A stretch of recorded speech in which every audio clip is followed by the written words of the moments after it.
A'udzubillahiminasyaitonirrajim. Bismillahirrahmanirrahim. Assalamualaikum warahmatullahi wabarakatuh. Innal hamdalillah nahmaduhu wa nasta'inuhu wa nastaghfiruh wa na'udzu billahi min syururi anfusina wa min sayyiati a'malina. Mahyudillahu fala mudhillalah wa may yudlillahu fala hadiyalah.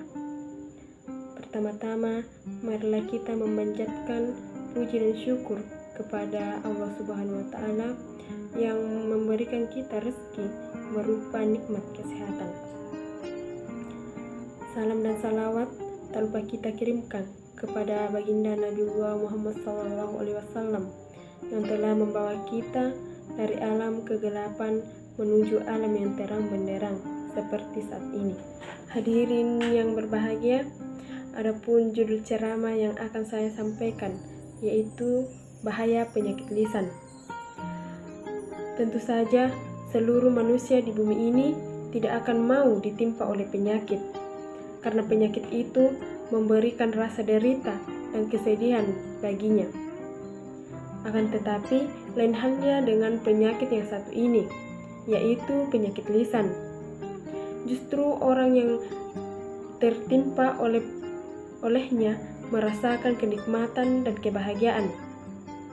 Hadirin yang berbahagia, padahal lisan ini telah diciptakan oleh Allah Subhanahu wa Ta'ala sebagai salah satu panca indera kita yang memiliki banyak fungsi, dan Allah Subhanahu wa Ta'ala menciptakannya agar kita gunakan dalam rangka beribadah kepada Allah Subhanahu wa Ta'ala. Allah Subhanahu wa Ta'ala berfirman dalam Quran surah Al-Balad ayat 8 dan 9. Bismillahirrahmanirrahim. Alam naj'allahu 'ainan wa lisanan wa syafatain. Bukankah kami telah menjadikan untuknya sepasang mata dan lidah dan sepasang bibir? Akan tetapi yang sangat menyedihkan dari manusia itu menggunakannya dalam perbuatan maksiat, baik itu seperti berdusta ataupun menggunjing, memfitnah orang lain dan lain sebagainya. Padahal Rasulullah SAW telah memerintahkan kepada kita orang yang beriman kepada Allah Subhanahu wa Ta'ala agar berucap dengan ucapan yang baik. Rasulullah SAW bersabda, barang siapa yang beriman kepada Allah dan hari kiamat, maka hendaklah dia berucap ucapan yang baik. Hadirin yang berbahagia, mengenai penyakit lisan ini, banyak hadis Rasulullah SAW yang menjelaskan tentang ancaman yang akan didapatkan oleh orang-orang yang senantiasa menggunakan lisannya dengan maksiat, baik itu di dunia maupun di kuburan ataupun di akhirat kelak. Di dunia contohnya, orang-orang yang suka mencari aib saudaranya, maka Allah Subhanahu wa Ta'ala akan membongkar aibnya, sebagaimana yang telah disabdakan oleh Rasulullah SAW. Beliau berkata, wahai sekalian orang yang beriman dengan lisannya, namun belum sepenuhnya beriman dengan hatinya, janganlah kalian yang suka mencari aib-aib orang muslimin. Sesungguhnya orang-orang yang suka mencari aib-aib kaum muslimin, maka Allah akan mencari aibnya pula. Barang siapa yang Allah sudah cari aibnya, maka Allah akan bongkar aibnya tersebut, walaupun dia senantiasa berdiam di dalam rumahnya. Hadirin yang berbahagia, mungkin sebagian dari kita ada yang beranggapan, kalau saya berdiam di rumah, tidak mungkin orang tahu keburukan saya. Tapi jangan salah, ini adalah Allah Subhanahu wa Ta'ala yang maha mengetahui segalanya. Kemudian tidak sampai di situ saja. Di alam kubur misalnya, orang-orang yang suka mengadu domba ketika hidupnya, maka dia akan disiksa dalam kuburnya, sebagaimana ketika Rasulullah SAW sedang berjalan melewati kuburan.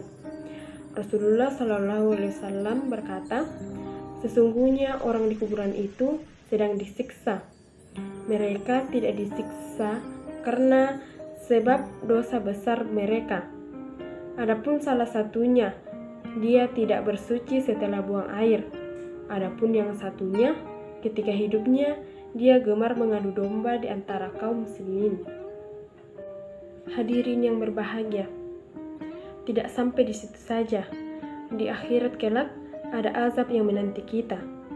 Bukankah Rasulullah SAW telah bersabda dalam hadisnya, bukankah manusia itu akan diseret di atas muka-muka mereka di hari kiamat kelak, melainkan karena sebab hasil dari ucapan mereka.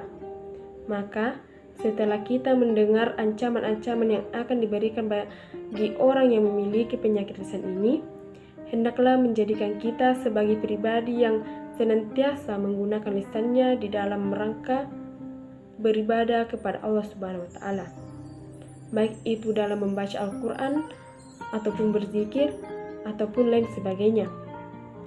Dan orang-orang yang menjaga lisannya maupun menjaga lisannya dari ucapan-ucapan yang buruk, Rasulullah SAW telah mengatakan bahwasanya itu adalah ciri seorang mukminin yang hakiki.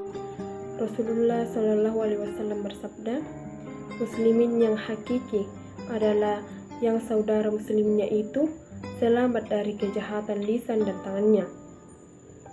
Begitu pula apabila kita mampu menjaga lisan ini, maka Rasulullah SAW telah menjamin bagi orang-orang yang menjaga lisannya akan dijamin surga bagi mereka. Rasulullah SAW bersabda, barang siapa yang menjamin dia mampu menjaga lisan dan kemaluannya, maka aku akan menjamin baginya surga. Demikian ceramah yang dapat saya sampaikan, semoga bermanfaat. Kurang lebihnya mohon dimaafkan. Wabillahi taufiq wal hidayah. Assalamualaikum warahmatullahi wabarakatuh.